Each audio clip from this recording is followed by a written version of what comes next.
Second question करते हैं exemplar का, काफी आसान क्वेश्चन है। क्वेश्चन कह रहा है point positive charge is brought near N isolated conducting sphere, जिसमें फिगर्स गिवन है और हमें बतानी है कि एग्जैक्टली इलेक्ट्रिक फील्ड्स की शक्ल कैसी दिखेगी।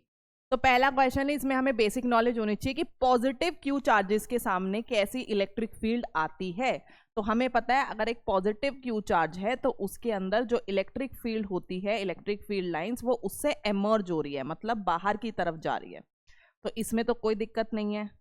फिर हमने एक चीज और पढ़ी थी कि अगर सपोज एक पॉजिटिव क्यू और एक नेगेटिव क्यू सामने आ भी जाते हैं तो अगेन इलेक्ट्रिक फील्ड लाइंस कुछ ऐसी कर्व्ड लाइंस बनने की कोशिश करती है जो कि पॉजिटिव से एमर्ज हो रही होती है और नेगेटिव के ऊपर जाकर खत्म हो जाती है। तो ये तो हमने पुरानी क्लासेस में पढ़ ही लिया है, right. That means in no any sense Q का जो चार्ज है, जो इलेक्ट्रिक फील्ड लाइंस है, वो इतनी स्ट्रेट होने वाली है अगर उसके सामने कोई और बॉडी आ रही है। दैट मीन्स थर्ड और फोर्थ तो बिल्कुल ही कैंसिल हो गए, right. Now coming on to first and second. तो पहला क्वेश्चन इस दोनों में डिफरेंस क्या दिख रहा है? दोनों में डिफरेंस दिख रहा है एरो के साइन का, जो दोनों की साइड का एरो साइन है उसमें उल्टी कर रखी है।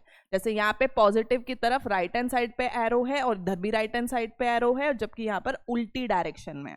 तो वैसे भी अगर मैं सिर्फ इतना पार्ट देखूं पॉजिटिव क्यू का, गिवन द फैक्ट कि वो एमर्ज करती है इलेक्ट्रिक फील्ड लाइन, तो मुझे क्लियर पता है जो इलेक्ट्रिक फील्ड लाइंस होंगी वो इससे एमर्ज करती हुई कुछ ऐसी जा रही होंगी, जो कि सिर्फ ए पार्ट में है। डी सेकंड पार्ट तो वैसे ही कट गया।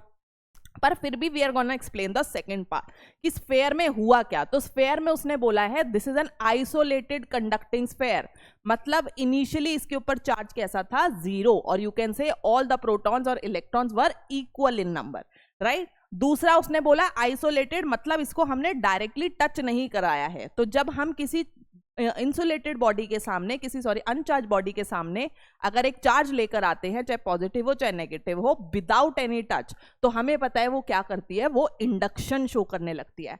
मतलब अगर ये पॉजिटिव चार्ज है तो ये इस स्फेयर के नेगेटिव चार्जेस को अपनी तरफ अट्रैक्ट कर लेगा, मतलब left side of this sphere will be acting like negative charge, जो कि दिख भी रहा है कि उसी के अंदर जाकर वो खत्म हो जा रही है हमारी इलेक्ट्रिक फील्ड लाइंस। पर इंडक्शन का दूसरा पार्ट कि right hand side of the sphere will also become positive, right.